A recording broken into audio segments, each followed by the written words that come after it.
Saorsa, liberarsi. Video originale dal canale YouTube Kapchan Gang che nella descrizione scrive: sono libero, indipendente dalle regole che mi circondano. Se le trovo tollerabili, le sopporto. Se le trovo troppo odiose, le infrango. Sono libero perché so che solo io sono moralmente responsabile di tutto ciò che faccio.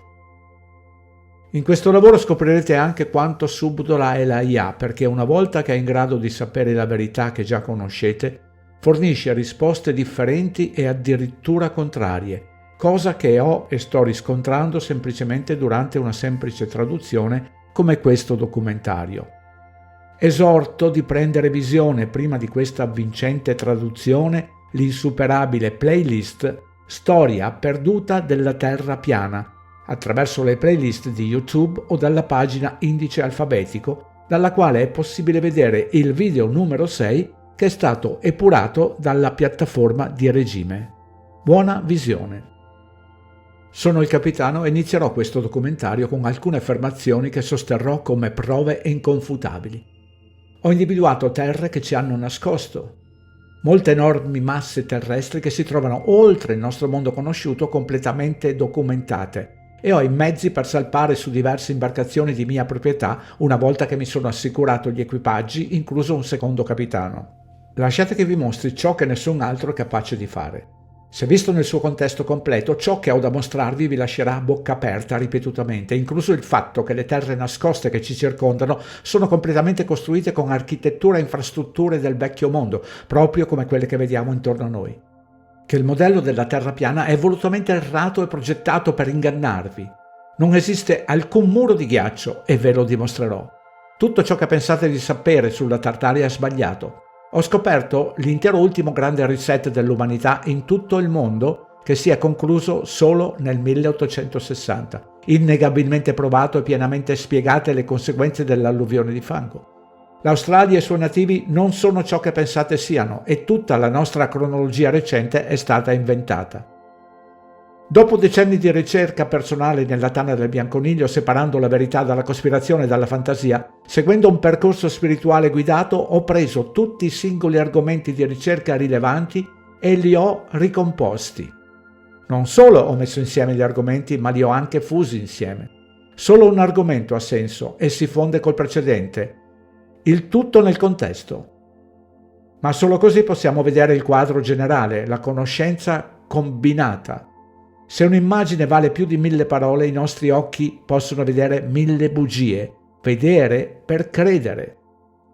Questo documentario non è stato creato per tentare di risvegliare i personaggi non giocanti senza anima che ci circondano. Non sono programmati per riconoscere o mettere in discussione il mondo che li circonda. Questo documentario è per voi, la piccola quantità di esseri umani veramente illuminati di questo mondo. Non per essere amorfo con voi, ma l'avete sentito per tutta la vita. Sei sempre stato quello strano. Hai sempre saputo che qualcosa non andava in questo posto. Hai seguito i tuoi sensi, il tuo intuito, il tuo cuore, il tuo buonsenso e ciò che ti dicono i tuoi occhi. Non dirò mai a nessuno cosa fare o pensare, posso solo guidarti. Ma se sei veramente illuminato, sei più che capace di pensare con la tua testa e di entrare in sintonia con la verità. E per questo motivo, mentre mi muovo il più velocemente possibile da un argomento all'altro per trasmettere i punti principali e mostrarti la tua realtà, fornirò prove sufficienti ad ogni singola affermazione che farò lungo il percorso. Comunque, sono venuto qui per masticare chewing gum e dare il massimo. E ho finito le chewing gum, quindi è ora di indossare gli occhiali da sole. Ho deciso di accorciare drasticamente questa sezione del mio documentario già lungo e denso di informazioni, sprecando 25 minuti del tempo di persone illuminate, aggiungendo inutili prove della forma delle terre sotto i nostri piedi e dei cieli sopra di noi. Questa è con livello di conoscenza di base, la conoscenza essenziale per comprendere la realtà. Se a questo punto pensate ancora che Neil disgrazia Tyson sia un uomo intelligente e che viviamo in un globo che gira a 1600 km/h, mentre gira intorno al Sole a 107.000 km/h, mentre il Sole gira intorno alla Via Lattea a 727.000 km/h, mentre la Via Lattea gira intorno a qualche altra pseudoscienza che non sanno nemmeno spiegare, un globo rotante con la magica gravità che trattiene oceani sinuosi mentre la mia pinta di Cracker Room rimane inalterata. Lasciate perdere i grandi laghi, le piscine olimpioniche con i finti cartoni animati in CGI, i finti pianeti, le finte stelle, le finte stazioni spaziali, astronauti nello spazio, satelliti finti con realtà imbarazzanti, la finta auto di Elon Musk, i massoni che atterrano su una luna al plasma con astronavi di carta stagnola, ombrelli capovolti e imbarazzanti clip art lunari. Se a questo punto del risveglio credete ancora a tutto questo, o andate a trovare l'uomo che ha illuminato più anime al mondo, il signor Eric Dubay, e tornate a questa presentazione una volta che si sarete rimessi i pantaloni da baschiaccio, oppure tornate a guardare i divertenti video di gatti, a masturbarvi con i video porno e a discutere dell'11 settembre per un altro paio di decenni, non mi interessa in entrambi i casi. Quando si parla di architettura del vecchio mondo è evidente che queste incredibili strutture non sono state costruite dai nostri recenti antenati della nostra linea temporale inventata. Una volta messi insieme i reset del mondo passato, che spiegherò in dettaglio, sono stato in grado di distinguere 4 principali linee temporali dell'architettura, tutte separate da uno o più eventi catastrofici di distruzione su scala mondiale. Generalizzo queste 4 linee temporali come l'architettura antica, strutture imponenti realizzate in pietra solida, sovradimensionate sotto ogni aspetto, alcune gravemente danneggiate dalle intemperie, erose, fuse e persino distrutte fino a renderle irriconoscibili. Le strutture della seconda linea temporale, che chiamerò architettura del vecchio mondo, sono praticamente tutto ciò che la narrativa dell'IA ha scritto, essendo state fondate nel 1980 in un periodo di tempo che, come dimostrerò, ospitava solo il 10% o meno della popolazione del mondo precedente, gli eventi che hanno seppellito questo mondo nel fango. La terza linea temporale dell'architettura non avrà alcun senso finché non avrò spiegato il reset passato, ma questo è tutto ciò che è stato costruito dalla civiltà prima del reset e, ancora una volta, vi dimostrerò che la civiltà della linea temporale precedente non ha costruito l'architettura antica o del vecchio mondo, ovvero tutti questi castelli arrotondati con merlatura in cima, per lo più danneggiati dalle battaglie o crollati. Ma non confondeteli con le più imponenti strutture di tipo castello del vecchio mondo o con gli antichi forti stellari che si trovano in tutto il mondo. I popoli meno abili della linea temporale preset costruirono case con intelaiatura in legno molto più primitive, muri traballanti alla rinfusa, pareti solide e spesse, tetti altamente isolanti. Come i loro predecessori costruirono anche molte case in mattoni rossi, non così impressionanti come gli edifici delle vecchie linee temporali, ma comunque molto belle, con strutture solide e tutte le case a schiera.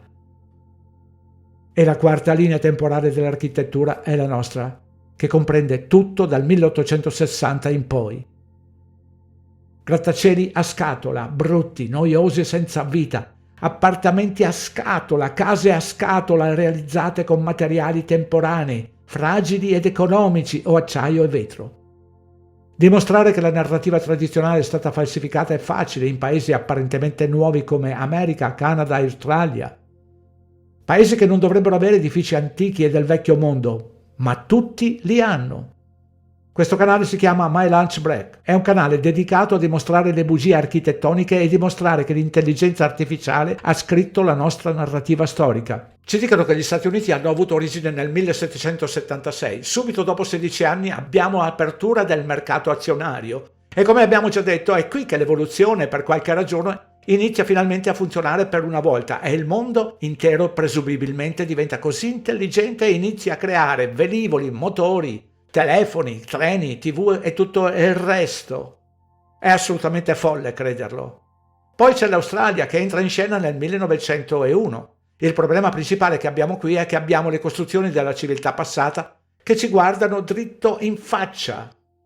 Edifici che non ricriamo oggi nel 2023. Città come Budapest che hanno una caffetteria, un palazzo del Parlamento e musei del cioccolato che sembrano usciti da un film. Abbiamo identificato quasi 100 storie di incendi fino a questo punto, in cui edifici che si dice siano stati costruiti nel 1800, chiaramente risalenti al vecchio mondo, vengono completamente distrutti a causa di un incendio, nonostante siano per lo più fatti di pietra, materiale non infiammabile. Questo è l'inizio del risveglio delle masse, comprendere questa enorme bugia storica. comprendere che c'era una civiltà precedente proprio prima di noi che non esiste più. Dove sono andati o cosa è successo che li ha portati via da questo luogo è ciò che vogliamo sapere. Hanno lasciato tutte le loro strutture qui perché le vedessimo. A mio parere hanno lasciato tutta la loro tecnologia agli individui che si suppone siano così intelligenti e che l'evoluzione li ha colpiti in pieno viso non hanno mai creato queste cose. Henry Ford, Thomas Edison e così via. Nel corso dei miei primi 37 episodi troverete centinaia di problemi nella narrazione e siamo solo all'inizio. Riuscirono a costruire la Basilica di San Marco in 4 anni, dall'828 all'832, ma non avevano una lampadina. Datemi una pausa, costruirono l'interno con la luce delle candele. Oh, e non dimenticate che dura da sempre, a differenza di qualsiasi cosa costruiamo oggi, anche se questo risale a un'epoca in cui non sapevano nemmeno come fare la carta. È davvero incredibile che una volta che la si impara non si torni più ad averla. Si può vedere tutto questo molto chiaramente in ogni città del mondo. Questa civiltà passata aveva molta più tecnologia di quella che ci è stata nuovamente restituita. Ci hanno restituito l'auto, il treno, l'aereo, la TV e i cellulari. La lampadina, i computer, internet e gli utensili elettrici, tutti i film più importanti sono stati ricreati, sanno cosa ci piace, frigoriferi, macchine fotografiche, GPS, videogiochi, tutto questo negli ultimi 300 anni. A mio parere, come ho detto, hanno avuto tutta questa tecnologia inclusa l'IA. Sto iniziando a trovare la stessa narrazione troppe volte in tutto il mondo, ora propendo per una IA che molto probabilmente ha creato tutte queste narrazioni folli e ridicole. Per ognuno di questi edifici la ripetizione delle trame e la ripetizione dei personaggi tradiscono tutto. Da quanto tempo l'IA, o più specificamente questa roba della chat GPT, esiste veramente? Pensi che sia la prima volta? Assolutamente no. Molti di questi antichi edifici murari sono stati costruiti in uno stile estetico simile a quello degli antichi e i costruttori avevano chiaramente un alto livello di conoscenza e tecnologia per creare questi capolavori. Ma tutte queste strutture di questa seconda civiltà e linea temporale sono false al confronto esteticamente parlando. A parte le ovvie strutture del vecchio mondo fatte di mattoni rossi, quando si tratta di questi edifici dall'aspetto di pietra sono tutti costruiti con mattoni rossi. Ora c'è una buona ragione per questo e ne parlerò più avanti, ma come potete vedere con qualsiasi vecchia struttura di legno danneggiata sono rivestite solo esternamente e internamente con sottili piastrelli di pietra fatti per sembrare pietra tagliata solida, oppure usano un intonaco geopolimerico poroso. Una specie di cemento di qualità superiore che si indurisce con il tempo. Questo è un vecchio edificio murato perfettamente funzionante che viene demolito. Per quanto doloroso sia guardare questo tipo di video, la maggior parte ci mostra i segni rivelatori dei metodi di costruzione utilizzati per costruirlo. Come potete vedere, questa torre è fatta di solidi blocchi di pietra. O forse no? Una volta che si sta smantellando potete vedere che è solo un edificio in mattoni rossi con un sottile strato di piastrelle in pietra. Aree con la soffitta non si sarebbero preoccupati di rivestire l'interno con pietra perché nessuno l'avrebbe visto. Se non ve ne foste accorti prima, lo noterete sempre guardando gli edifici del vecchio mondo. E non sto certo sminuendo la straordinarietà di questi edifici. La tecnologia integrata in essi supera qualsiasi cosa moderna. Il che ci porta al prossimo tassello del puzzle, comunemente noto come antichità. Le civiltà antiche e del mondo antico sapevano come sfruttare un'energia che ci circonda, chiamata etere. Il quinto elemento che ci è stato nascosto. E il composto di carbonio 14 e ossido di ferro dei mattoni rossi utilizzati per costruire questi edifici del mondo antico avrebbero agito come un'antenna gigante e avrebbero persino mantenuto la carica. Nel 1887 l'esperimento di Michelson Morley tentò di dimostrare la loro teoria sull'esistenza dell'etere. Purtroppo non ci riuscirono mai a causa della tecnologia primitiva dell'epoca. Quasi 100 anni dopo, nel 1986, l'aeronautica militare statunitense ripeté il loro esperimento e dimostrò scientificamente l'esistenza del campo dell'etere. I risultati furono pubblicati su una rivista scientifica chiamata Nature nell'agosto del 1986. Titolo Relatività speciale, Nature, volume 322, pagina 590. Non ci sono guadagni per la Corte con energia pulita e sostenibile gratuita per il mondo. Quindi ora negano semplicemente l'esistenza dell'etere. Questi non sono simboli religiosi. Quando la Corte creò le sue religioni per controllare e dividere, si limitò ad adottare questi simboli, così come erano presenti su tutti gli edifici che erano stati delegati come luoghi di culto. Noterete che tutti i reperti antichi originali avevano queste sfere di rame e antenne nella forma dei simboli pertinenti. Questo è il simbolo antico dell'etere. Un simbolo per l'etere che raccoglie l'etere. Questo è il simbolo antico per Mercurio. Queste sfere di rame contenevano Mercurio. Ne servivano solo piccole quantità, ma con un semplice magnete combinato con una fonte di energia come l'etere, questo vortice avrebbe creato il suo campo magnetico.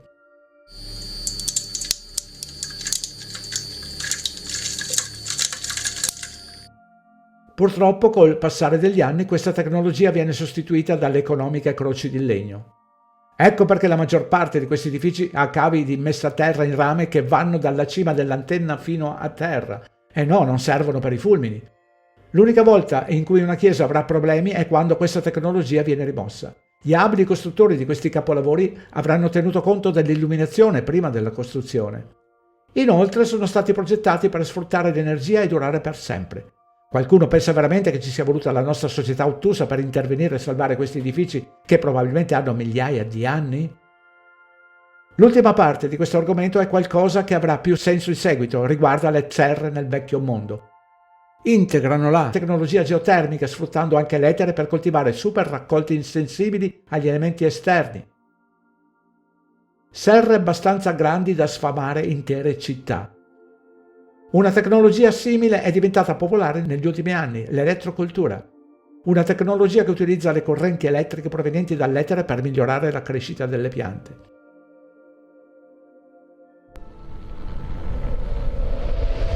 Il film che state per vedere non ha personaggi.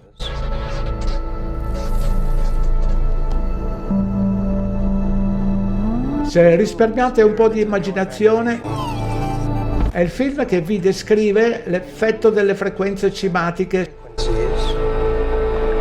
sulla materia.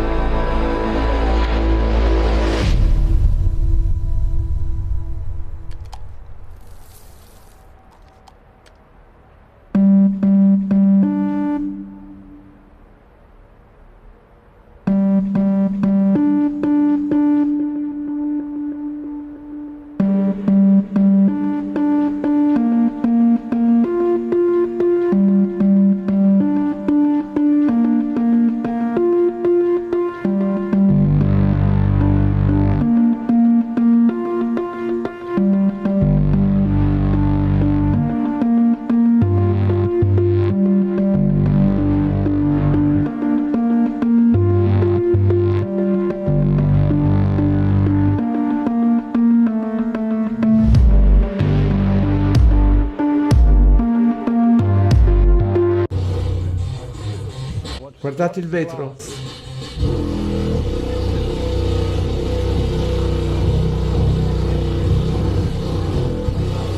Ora guardate il metallo, l'acciaio.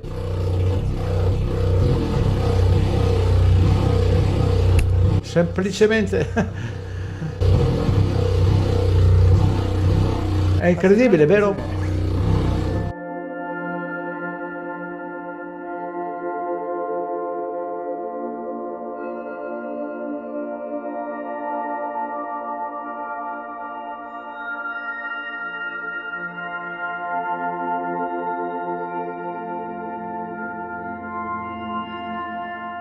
Le strutture antiche del vecchio mondo che oggi chiamiamo cattedrali e chiese non sono solo centrali elettriche. Erano come gli ospedali che con i medici di base del vecchio mondo emettevano frequenze curative.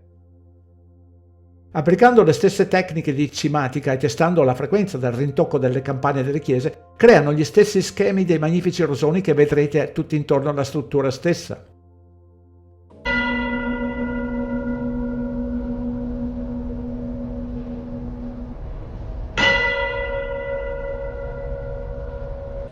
Il suono delle campane emetteva potenti vibrazioni e influenzava intere città e le loro riserve idriche.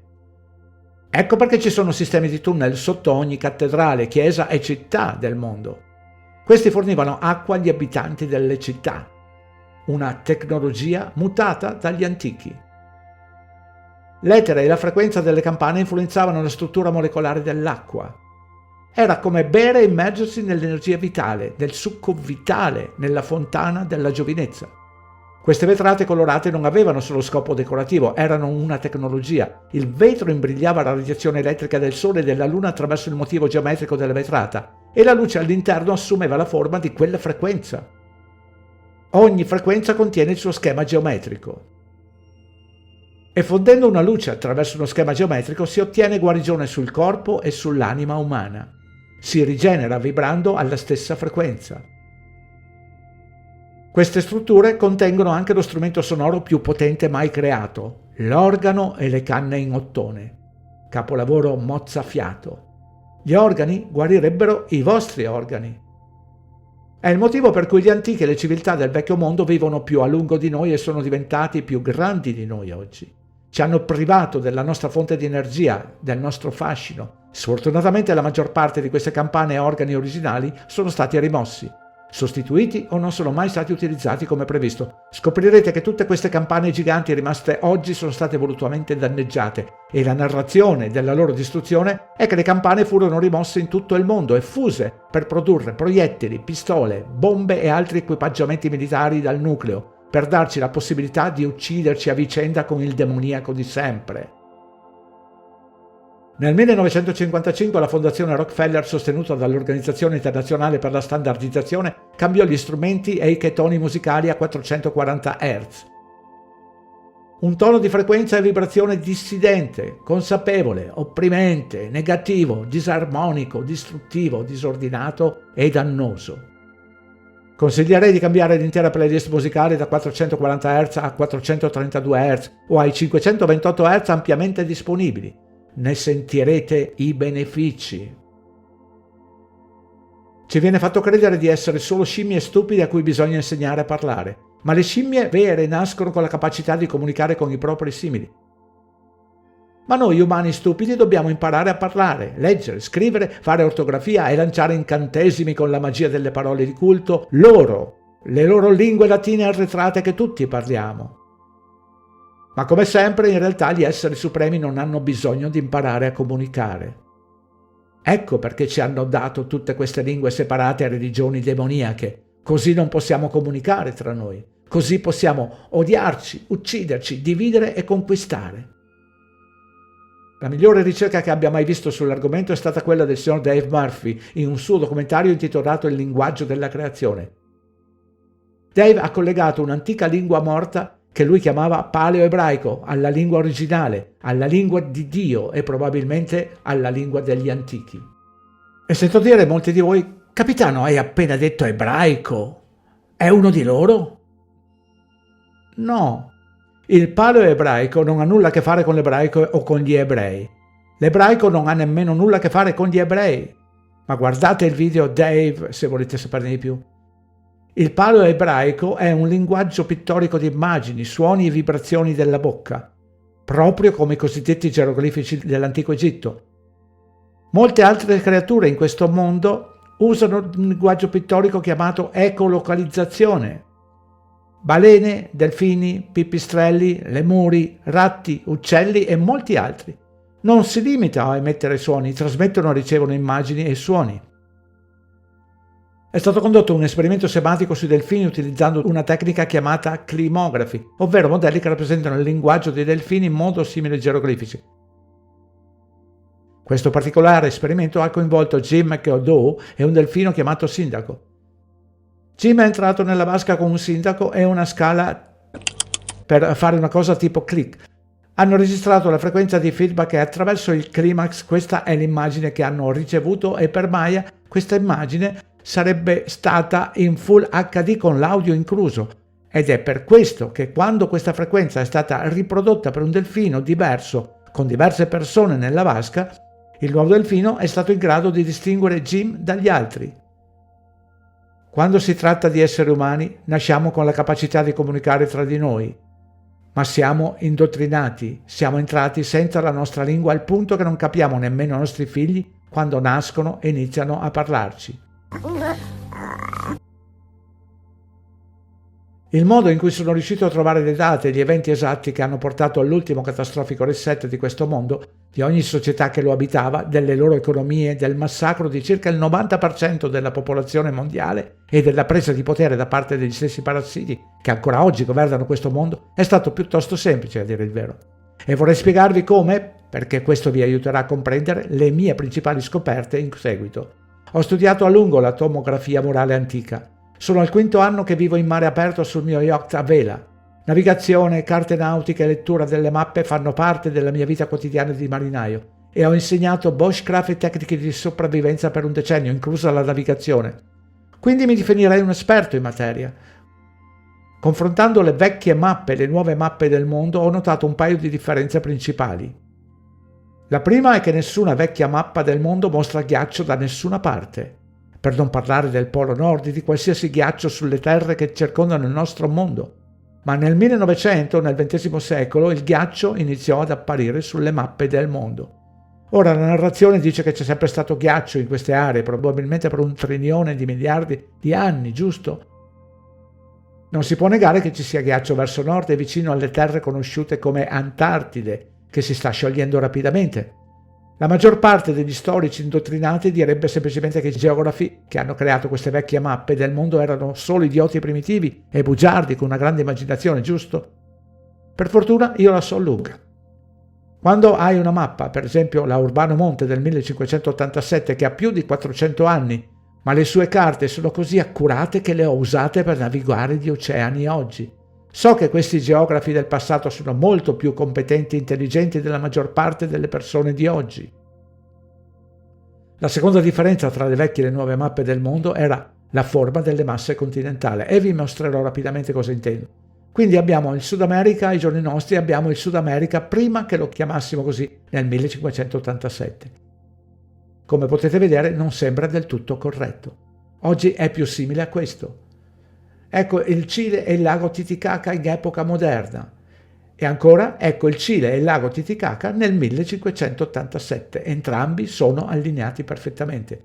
Ma come potete notare dalla differenza sulla mappa del 1587, il Cile si estende per circa 1600 km. Ma oggigiorno il Cile è sulla costa. E come potete vedere, grazie alla posizione del Cile rispetto al lago Titicaca, il Cile non si è spostato di posizione negli ultimi tempi. Entrambi sono allineati, il nuovo e il vecchio. Ora, una mente semplicemente indottrinata giungerebbe alla stessa conclusione. I cartografi del vecchio mondo sono degli idioti. Avevo un'ipotesi più realistica. Tra il 1587 e i giorni nostri si è verificato un evento catastrofico di distruzione a livello mondiale che ha causato terremoti, tsunami, inondazioni e l'innalzamento del livello del mare. Vulcani che hanno eruttato creando nubi di cenere che hanno oscurato il sole, dando origine a una mini era glaciale mondiale. Un evento di spopolamento di massa in cui i poteri forti hanno colto l'occasione per un'acquisizione mondiale e la cancellazione della nostra vera linea temporale della storia. E so cosa stai pensando. Capitano, hai bevuto di nuovo acqua di mare? Niente di simile è accaduto nella nostra storia recente. Un paio d'anni dopo avevo bisogno di risposte dimostrabili, così ho aperto un motore di ricerca e ho posto una semplice domanda. Qual era la temperatura media nel 1700? La temperatura media durante il 1700 era notevolmente più fredda, poiché questo periodo faceva parte della piccola era glaciale. Le prove e le informazioni su questa piccola era glaciale sono enormi, se si pongono domande e le parole in codice corrette. Ma per ora mi è solo sputato addosso questo grafico della temperatura. Lo vedete?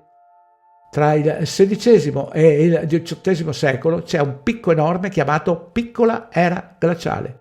Ora, non fatevi ingannare dalla loro ortografia, dal loro incantesimo. Non c'era niente di piccolo in questa era glaciale. L'indottrinamento vi dice che queste ere glaciali si verificano ogni 10 o 20 mila anni circa e durano migliaia di anni. Ma in realtà, almeno nella storia recente, queste ere glaciali si verificano ogni 400-700 anni circa e durano all'incirca 200-300 anni. Risciacquate e ripetete, sono come un orologio. La piccola era glaciale raggiunse il suo punto più freddo durante un periodo di 70 anni tra il 1645 e il 1715, noto come minimo di Maunder. Come potete vedere, tra il 1630 e il 1700 circa il Sole fu oscurato. Esistono un paio di teorie su come si sia verificata questa era glaciale, ma ce n'è solo una logica a mio parere. Le eruzioni vulcaniche iniziarono a verificarsi sporadicamente intorno al Pacifico a partire dal 1611 circa, provocando l'elevazione della polvere vulcanica verso il cielo. In alcuni resoconti documentati dall'Europa, questa ricaduta oscurò il Sole per un anno intero a causa di una delle tante eruzioni. Questo, documentato in più occasioni durante questo periodo, causò un calo della temperatura globale. 3 intervalli particolarmente freddi, uno iniziato intorno al 1650, un altro intorno al 1770 e l'ultimo nel 1850, furono tutti intervallati da periodi di leggero riscaldamento. Terremoti di enorme magnitudo in questo periodo causarono enormi tsunami in tutto il mondo. Aggiunti alle condizioni meteorologiche estreme, ai forti venti e alle piogge torrenziali, oltre alle temperature gelide, questo da solo causò la morte di centinaia di milioni di persone. Ora, con la grande quantità di segnalazioni documentate durante questo periodo di attività vulcanica, terremoti catastrofici di magnitudo compresa tra 8 e 9,6, che sono i più gravi e vengono definiti come grandi terremoti che causano danni catastrofici e perdite di vite umane su vaste aree. Presumibilmente un evento raro, ma durante questo periodo ne ho contati circa 130. Ora, tornando alla mia ipotesi, che ho scritto anni prima di porre la domanda corretta, gli tsunami non spiegano le inondazioni permanenti a livello mondiale e la perdita di vaste aree di territorio. Quindi ho posto un'altra domanda. Qual era l'altezza del livello del mare nel 1700? Come potete vedere, direttamente correlato alla piccola era glaciale intorno al 1745, il livello del mare iniziò a salire rapidamente. Ora, credo all'accuratezza e all'onestà di questo grafico? No, certo che no. Ma anche se questo innalzamento del livello del mare fosse 10 volte superiore, non spiegherebbe l'enorme perdita di territorio ammessa in tutto il mondo. Beh, ammesso quando si conosce la verità. Se si considerano i molteplici resoconti nel Regno Unito e in Europa che descrivono dettagliatamente le condizioni meteorologiche estreme, le piogge torrenziali che si sono susseguite per 200 anni e in alcuni casi resoconti di una pioggia incessante per anni, un disastro catastrofico dopo l'altro, immaginate cosa avrebbe fatto alla terra sotto i loro piedi. Per non parlare di cosa avrebbe fatto ai racconti. Ma tutta quella terra allagata e sommersa avrebbe causato non solo l'innalzamento del livello del mare, ma anche enormi frane sulla terraferma, il che spiegherebbe le conseguenze dell'inondazione di fango che ha seppellito questo mondo.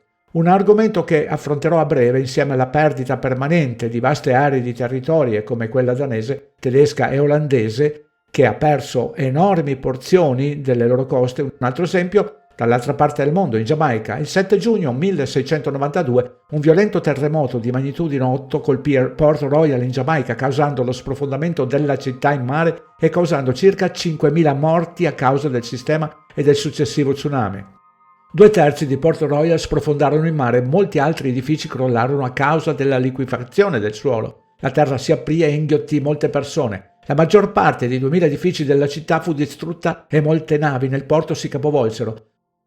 Ora, anche tenendo conto di tutti gli innalzamenti del livello del mare documentati, delle piogge torrenziali, delle inondazioni di fango, degli tsunami, questo non spiega tutti questi paesi che segnalano enormi perdite di territorio, l'evidente perdita di territorio tra la vecchia e la nuova mappa del mondo, come vi ho mostrato con il Cile, che ora si trova sulla costa. E ammettendo persino che quest'area ha subito una significativa perdita costiera a causa della piccola era glaciale, ma deve esserci una spiegazione più logica per questo. Manca qualcosa. Quindi ho posto un'altra domanda corretta. Qualcosa mi è venuto in mente nei sogni, nelle immagini, qualcosa che all'epoca non sapevo nemmeno fosse reale. La terraferma può staccarsi dai continenti e scivolare nell'oceano? Sì, la terraferma può staccarsi dai continenti e scivolare nell'oceano, un processo spesso associato alle frane o al movimento delle placche tettoniche. Tuttavia, questo è in genere un processo graduale piuttosto che un evento improvviso. Beh, raccontatelo ai giamaicani nel 1692, quando la città sprofondò rapidamente nell'oceano in pochi minuti, causando tutte le morti. I continenti possono rompersi molto più facilmente di quanto si sospettasse in precedenza, scioccante, vero? Queste scoperte spiegano l'origine delle zone piatte adagiate, esilarante per la loro debolezza, note come faglie di distacco, sviluppatesi a profondità di 10-15 km che in precedenza non erano state comprese. La loro conclusione è che l'attività vulcanica durante la crisi generale del XVII secolo ha svolto un ruolo cruciale nel plasmare i paesaggi ambientali e sociali dell'epoca, contribuendo a una diffusa instabilità e conflitti. Ora, prima di mostrarvi alcune delle atrocità assolutamente disgustose e sconvolgenti delle conseguenze dirette di questa piccola era glaciale, fare ricerche così approfondite su questo massacro mi ha fatto stare male fisicamente per una settimana. È stato veramente orribile. Ma prima devo spiegare quest'ultima parte sull'era glaciale prima che gli scudi dei robot IA tentino di ignorare i fatti e le verità che vi sto raccontando. Quando andrete sulla pagina wiki, l'area controllata, cercherete di minimizzare la piccola era glaciale non solo per il suo nome, ma anche per come è stata descritta. La piccola era glaciale fu un periodo di raffreddamento regionale particolarmente pronunciato nelle aree del Nord Atlantico. Non fu una vera era glaciale di portata globale. Quello che stanno dicendo qui è che non si trattò di un evento meteorologico mondiale e non causò la formazione di ghiaccio verso nord o sud. Ma, come sempre, tutte le prove sono contrarie. Persino gli storici indottrinati rifiutano questa narrazione. Screditano le piccole ere glaciali definendole episodiche, minori e per così dire cambiamenti climatici regionali ampiamente indipendenti piuttosto che un aumento sincronizzato della glaciazione a livello globale. Ma se i ghiacciai iniziarono ad avanzare rapidamente nel XIV secolo in tutto il mondo e poi si ritirarono rapidamente a partire dal XIX e il XX secolo, ci vuole una determinazione speciale per definirlo un fenomeno regionale. E questo tipo di resistenza al concetto di piccola era glaciale è esattamente il tipo di negazionismo di cui stiamo parlando qui.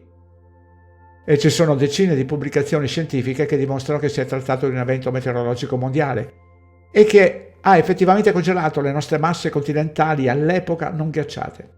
Erika J. Handy ha condotto uno studio nel Pacifico meridionale con una storia di 420 anni di rapporti isotopici misurati in campioni prelevati dalla Gran Barriera Corallina australiana. I risultati dell'ampio studio di Handy hanno dimostrato che la salinità era più elevata dalla metà del 1500 fino alla metà del XIX secolo, piuttosto che nel XX secolo. Ciò ha dimostrato che la piccola temperatura di queste regioni meridionali era considerevolmente più bassa durante la piccola era glaciale.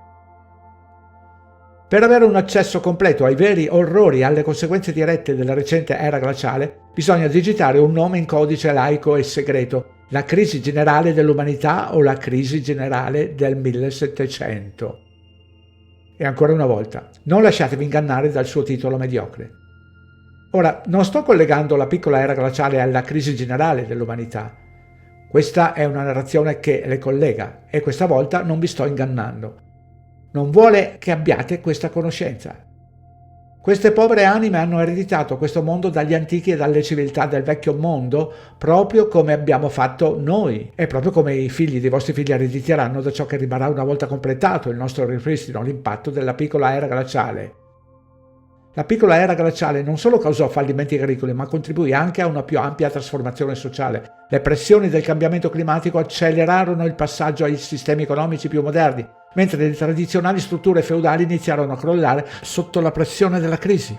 La crisi generale del XVII secolo comportò una carestia diffusa dovuta alla mancanza di raccolti, aggravata in modo particolare dalla piccola era glaciale, che causò gravi condizioni meteorologiche e carenze agricole. Ciò portò a un significato calo demografico e a un disagio sociale in varie regioni, tra cui Cina ed Europa. Freddo insolito e scarsità di precipitazioni durante la stagione estiva. Guerre e rivoluzioni interruppero la produzione agricola. Le forti tasse resero difficile il sostentamento. Molte regioni subirono significative perdite di popolazione a causa di fame, malattie e patologie legate alla malnutrizione, tra cui la peste nera, che le condizioni dell'era glaciale non fecero altro che alimentare. La scarsità di cibo portò a rivolte e a un aumento della criminalità, mentre le popolazioni disperate cercavano risorse. A Parigi, in Francia, durante la guerra civile del 1648 al 1653 si susseguirono 7 anni di forti piogge. La perdita di popolazione fu di 1/3 durante l'estate del 1649. I villaggi di Parigi persero 1/4 dei loro abitanti. Nessuno poteva sopportare una tale miseria. Ciò equivale ad un terzo della popolazione di città come Parigi, morto dopo un anno di carestia. Altre famiglie in Francia, tra il 1693 e il 1694, uccisero il 10% dell'intera popolazione francese.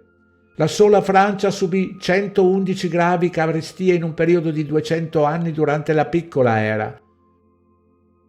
Durante le carestie nel Regno Unito ed in Europa il cannibalismo fu segnalato come misura disperata per la sopravvivenza.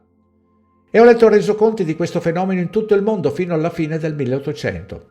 Il cannibalismo per sopravvivere non solo fu legalizzato, ma fu anche promosso quando si correva il rischio di morire di fame. Da dove pensi che derivi l'espressione mangiare i propri figli? In un resoconto che ho letto è stato visto il corpo smembrato di una bambina di 3 anni. Alcune parti bollivano in una pentola sul fuoco, mentre altre erano state apparentemente consumate. La madre della bambina assicurò che la bambina era morta per cause naturali. Ricorrere al cannibalismo, mangiare cadaveri, uccidere deliberatamente altri, il più delle volte bambini per consumarli. 2 fattori mettevano specificatamente a rischio i bambini. Potevano essere rapiti e uccisi più facilmente degli adulti e la loro carne era spesso considerata più appetibile. Le persone ricorrevano al consumo dei propri figli a causa della fame. In tutta Europa i registri mostrano che un bambino su 4 moriva prima di compiere 1 anno e metà di loro non raggiungeva nemmeno i 20 anni. Ho letto storie di madri che portavano i figli nelle foreste ghiacciate e li lasciavano morire di freddo perché non riuscivano a nutrirli. La malnutrizione impediva loro di produrre latte. Storie di uomini che cavalcavano a cavallo in condizioni così gelide che la pelle del cavallo si congelava e riuscivano a tagliare la carne dalla schiena del cavallo e a mangiarla, mentre il cavallo, essendo così intorpidito, non se ne accorgeva nemmeno e la ferita si congelava in pochi secondi. Durante questo periodo e altri precedenti ripristini, la setta amava i suoi dipinti, spesso definiti il massacro degli innocenti. Dipinti in tutto il mondo di eventi reali in cui i bambini vengono brutalmente assassinati per essere consumati. Questo dipinto in particolare è stato creato da un certo Pierre Bouguer, intitolato Il massacro degli innocenti. Questo dipinto a olio è stato successivamente ridipinto, ma originariamente raffigurava i bambini strappati dalle braccia della madre e assassinati per ordine del re e della Chiesa. Una madre che piange per un figlio morto, implora pietà, sfonda le porte delle case, rapisce bambini, li accoltella, li trafigge con le lance. Personalmente penso che dipinti come questo dovrebbero essere bruciati, ma questo dipinto in particolare si trova sulla parete della sala da pranzo del castello di Windsor, la residenza del re del Regno Unito. Assolutamente vergognoso. Perdite di popolazione catastrofiche in tutto il mondo. La carenza di cibo ha colpito sia la popolazione umana che il bestiame, con conseguente alto tasso di mortalità tra gli animali a causa della mancanza di mangimi e risorse. L'aumento dei prezzi del bestiame rimanente causa disordini sociali. E questo spiega perché le persone prima del reset costruivano enormi serre. Proteggevano i loro raccolti dagli elementi della piccola era glaciale. Ci sono troppi eventi come guerre civili, massacri e altri orrori direttamente correlati alla piccola era glaciale e alla crisi generale dell'umanità per essere menzionati. Ma ecco un elenco di alcuni che ho studiato personalmente. La crisi generale contribuì alle condizioni che innescarono la rivoluzione americana nel 1775, ma a causa di questo condizionamento la maggior parte degli americani oggi crede ancora che sia stata causata dagli attacchi degli inglesi al tè. Quest'epoca fu segnata da vari massacri, guerre civili e controversie con un'enorme perdita di vite umane. Solo nel 1709 a Parigi, in Francia, le temperature scesero a meno 15 gradi centigradi per lunghi periodi. Il freddo estremo portò a carestia e ipotermia e causò circa 600.000 morti entro la fine del 1710. Il ghiaccio marino circondò l'Islanda, intrappolando la popolazione. Poi il suo vulcano esplose, uccidendo oltre metà della popolazione in un solo giorno. L'inverno finlandese del 1696-97 uccise il 40% della sua popolazione in un anno di carestia. L'Estonia, nello stesso inverno del 1696-97, ne uccise il 50%. Fiumi in tutto il mondo, come il Tamigi di Londra, si ghiacciarono con uno strato di ghiaccio spesso 30 cm, ospitando le gelate delle temperature dal 1607 al 1814. Ora, prima di passare in rassegna i tassi di mortalità mondiali durante la piccola era glaciale, nella crisi generale dell'umanità voglio mostrarvi come l'IA nasconde tutto questo, quanto è subdola. Digiterò sul motore di ricerca caduta della dinastia Ming, ma puoi chiedere qualsiasi cosa relativa alla piccola era glaciale e troverai lo stesso inganno. Ho chiesto specificatamente della sua caduta. E poiché puoi leggere ogni link scorrendo per ore e ore, non troverai alcun riferimento alla piccola era glaciale o alla crisi generale dell'umanità, perché non vogliono che tu colleghi la verità del nostro passato. Ma poniamo un'altra domanda. Non useremo la parola caduta, come nella caduta della dinastia Ming. Digiteremo semplicemente dinastia Ming, ma questa volta includeremo il nome in codice la piccola era glaciale.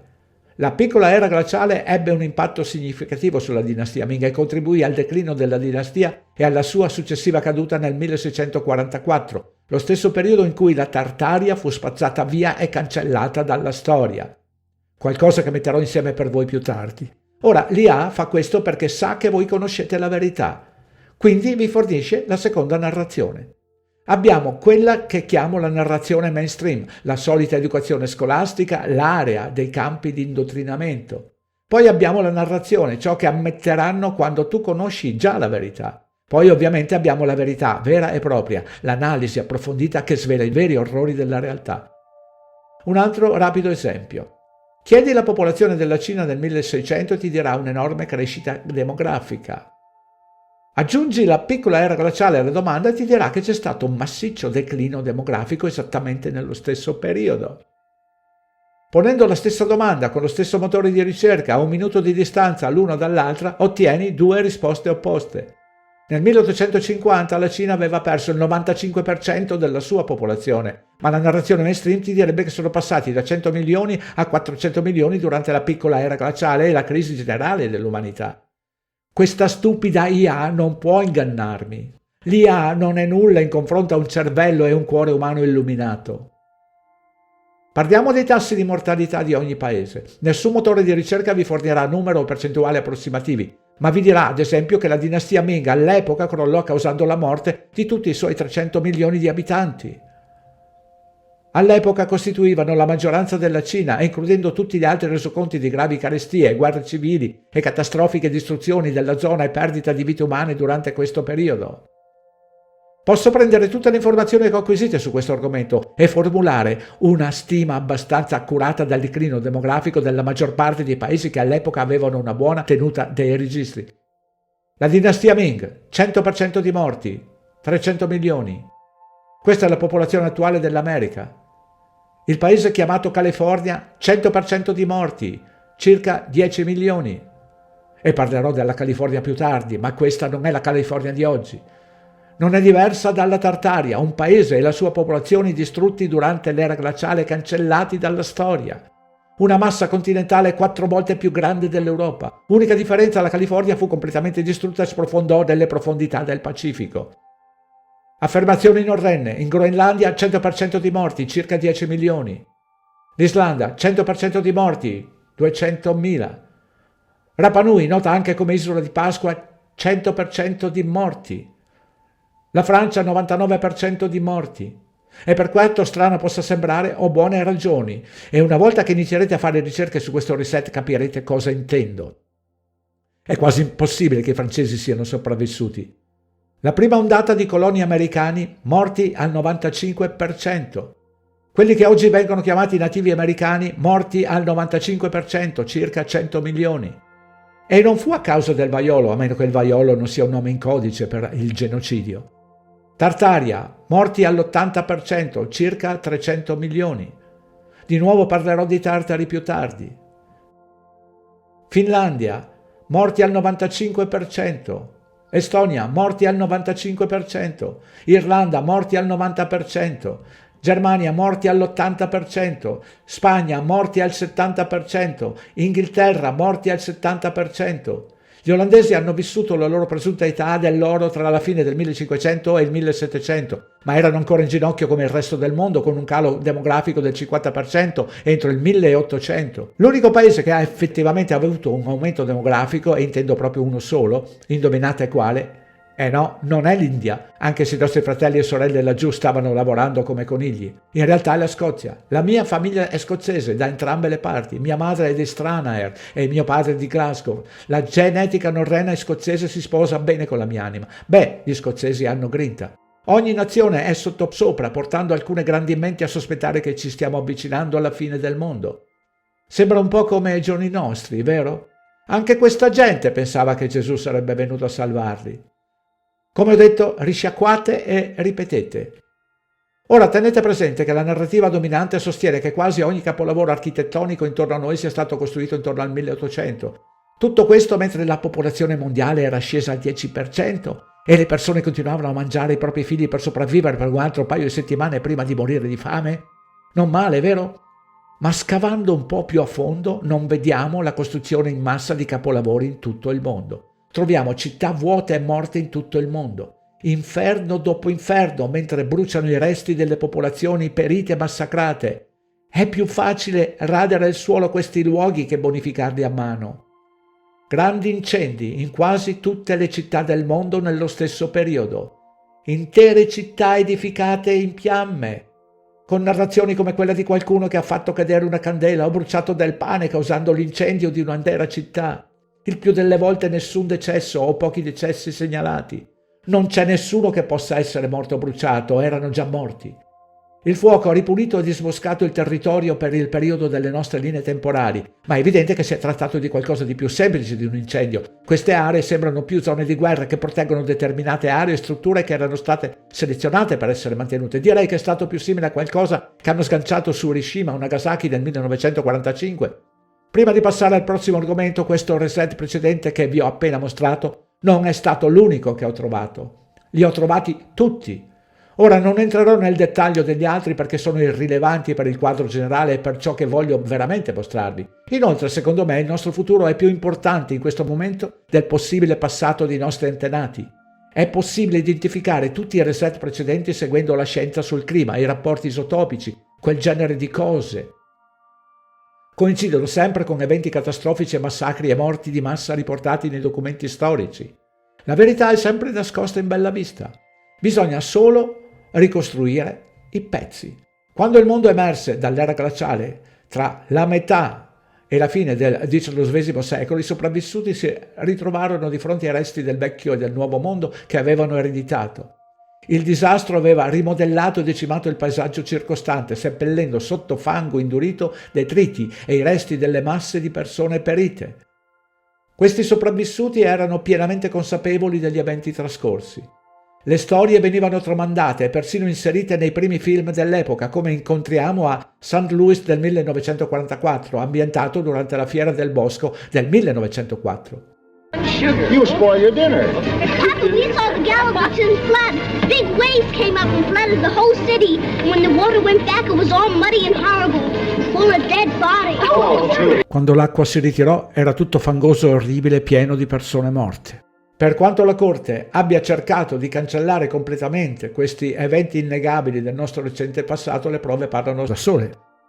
Ho scattato foto di proposito a tutto il mondo, dalla Cina, dalla Russia, dal Regno Unito, da tutta Europa, dall'India, dall'Africa, dall'Egitto, dall'America, dall'Australia e da molte altre località di questo regno.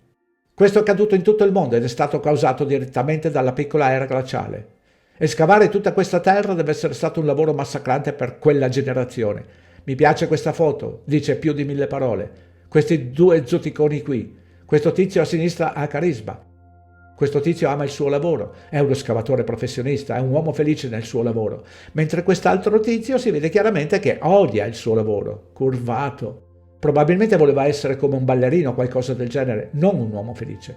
Ma per sua fortuna i treni furono inventati. Dovevano solo localizzare e scavare tutti i binari interrati, dato che posti come l'America l'avevano già un'intera rete ferroviaria resettata, sgombrare tutti i ponti, scusate volevo dire costruire tutti i ponti, scavare tunnel attraverso intere montagne e trovare qualche treno funzionante. Ora i treni sono stati inventati di nuovo, potrebbero iniziare a caricare tutta quella terra ad una velocità maggiore. E nel corso degli anni i nostri primi abitanti delle linee temporali hanno iniziato a fare reverse engineering delle tecnologie delle linee temporali per il reset, come i motori a vapore dirigibili. Molti scambiarono questo tipo di tecnologia per tecnologia antica o del vecchio mondo. Questa tecnologia è stata creata dai nostri abitanti delle linee temporali preset tra il 1250 e il 1650. Non aveva nulla a che fare con i popoli che costruirono strutture come queste, e lo dimostrerò innegabilmente più avanti. Il collegamento tra la piccola era glaciale, gli eventi meteorologici e le inondazioni di fango. La piccola era glaciale fu caratterizzata da periodi prolungati di forti piogge che saturarono il terreno. Questa saturazione rese più probabile il verificarsi di inondazioni di fango, soprattutto in aree con terreni scossesi o smossi che potevano inondare le strutture vicine.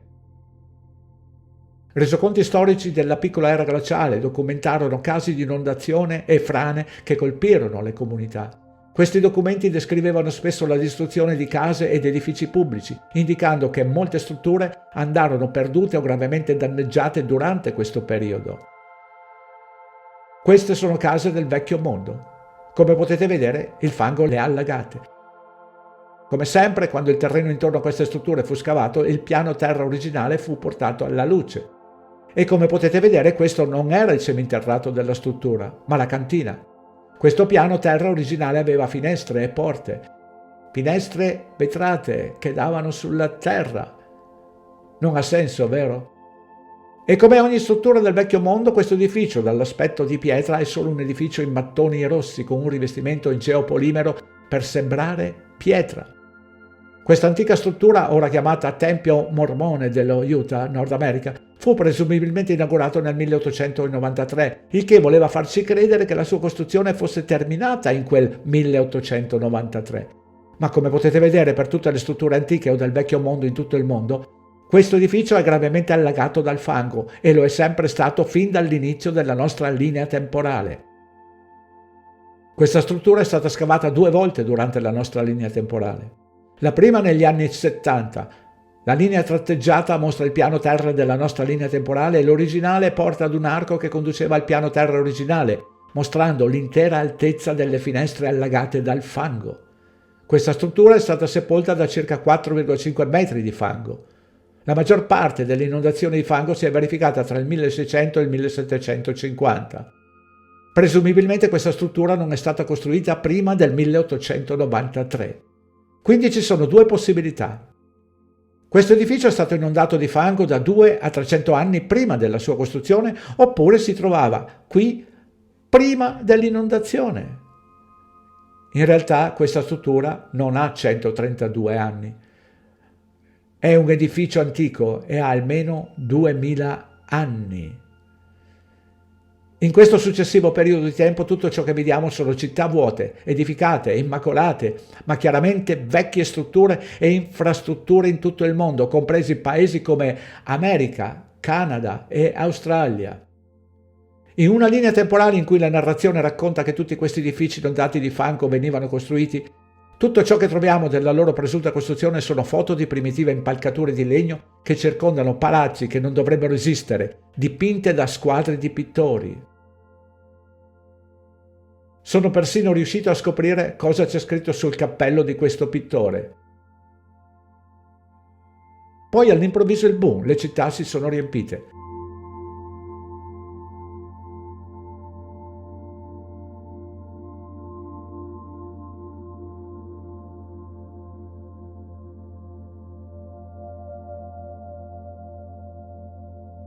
Dopo le conseguenze dirette della piccola era glaciale, la successiva crisi dell'umanità e la decimazione della popolazione mondiale, da dove provenivano tutte queste persone? Ora, la narrazione dirà che fu solo grazie all'immigrazione e alla migrazione di britannici ed europei. E non sto dicendo che all'epoca non ci fosse un'immigrazione, ma a causa del destino dei primi coloni e del clima rigido durante la recente era glaciale, Gli occidentali erano molto preoccupati per l'immigrazione in questi nuovi mondi. Non importava quante offerte e incentivi per trasferirsi lì, come tutti i poster e gli opuscoli distribuiti all'epoca, che offrivano milioni di case prefabbricate in stile antico regalate gratuitamente e milioni di chilometri quadrati di terreno a basso costo che non avrebbero dovuto pagare in anticipo, trasporti gratuiti attraverso l'Atlantico e sovvenzioni per iniziare a vivere il sogno americano. Scavando un po' più a fondo otteniamo una storia di ripopolamento diversa. Sebbene nascosta alla vista, la seconda narrazione ammetterà un passato recente più sinistro. Oltre 540.000 bambini furono distribuiti in America e in altri paesi più comunemente noti come i treni degli orfani. Ora, questi poveri bambini sono rimasti orfani a causa degli orrori del precedente reset? O c'era una spiegazione più sinistra? La prossima parte è più una domanda per me. I bambini nelle incubatrici. Erano veramente le incubatrici che conosciamo e usiamo oggi? O era un periodo di tempo tra il 1860 e il 1920 in cui venivano creati esseri umani, organismi geneticamente modificati? Ed è da qui che provengono tutti i personaggi non giocanti e senza anima che ci circondano? Questo spregevole ebreo si chiama Martin Arthur Kearney, un apprendista ostetrico che lavorava sotto l'ostetrico di un altro spregevole ebreo di nome Pierre Constant Bourdain.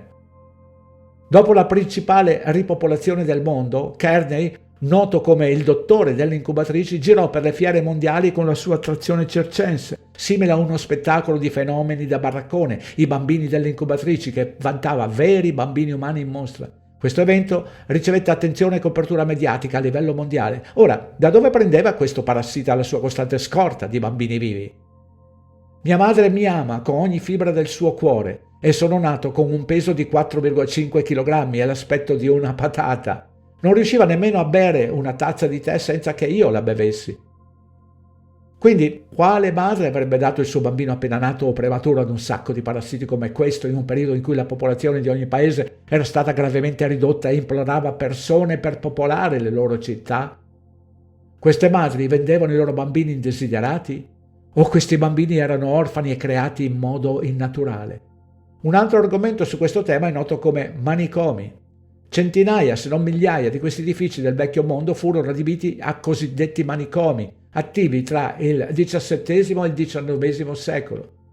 La narrazione potrebbe dire che si trattava di manicomi, ma pensate veramente che i tenaci sopravvissuti di quell'epoca, dopo tutto quello che hanno passato durante il precedente reset, si sarebbero preoccupati abbastanza delle persone con disturbi mentali da costruire presumibilmente migliaia di palazzi di pietra per aiutare i presunti malati mentali? Tenete presente che questi non sono fiocchi di neve che ci circondano oggi. Questi sopravvissuti avevano grinta. La narrazione ci direbbe che questi manicomi servivano più a contenere i pazienti come prigionieri che a curarli. Che questi prigionieri venivano maltrattati, torturati e violentati. Quindi perché presumibilmente costruire e dedicare questi enormi e meravigliosi palazzi solo per usarli come prigioni e maltrattare i detenuti? Non ha senso, giusto? Questi chiaramente non erano manicomi, né sono stati costruiti nella loro falsa cronologia storica creata dall'IA. Tutte queste strutture sono inondate di legno. In ogni singolo presunto manicomio che ho esaminato si trattava di alloggi temporanei per persone che immigravano in posti come l'America, forse di alloggi per bambini in arrivo, addirittura di strutture per la riproduzione. Tra gli argomenti più bizzarri e inquietanti di questo tema di ripopolamento ad anello ci sono le enormi quantità di poster e cartoline simboliche che implicavano la crescita e la vendita di bambini durante gli anni 1890 e 1920. Non si tratta di graziose opere d'arte d'epoca. La Francia ne ha centinaia di splendidi esempi, ma come potete vedere sono stati spediti in tutto il mondo, America inclusa. Vedrai la parola à vendre, che significa in vendita. Come dice questo sul retro, datato 1907, spedito negli Stati Uniti. Caro El, non pensi che siano molto carini dall'altro lato? Se è così sbrigati a ordinarne uno prima che vengano venduti. Da Ege. Questo ha effettivamente i nomi dei bambini scritti sui singoli bambini. E se guardiamo il retro, la stessa calligrafia. Non sembra uno scherzo, vero? I bambini venivano venduti in tutto il mondo e potresti pensare, perché pubblicizzarli in questo modo? Preferiresti scegliere il tuo bambino OGM in base a questa immagine o a qualcosa di più realistico? Una parte della nostra storia recente che la narrativa mainstream non vuole che tu sappia, poiché è probabile che tu sia un discendente di uno di questi personaggi non giocanti OGM. Nel 1900 mio padre era nato in una incubatrice coniale, era il mostro, avevano appena inventato l'incubatrice. Potresti dirmi qualsiasi cosa e crederei. No, è vero. Chiediti, come si chiamavano i tuoi bisnonni o i nonni dei loro genitori? Probabilmente non c'è risposta, giusto? Fine prima parte.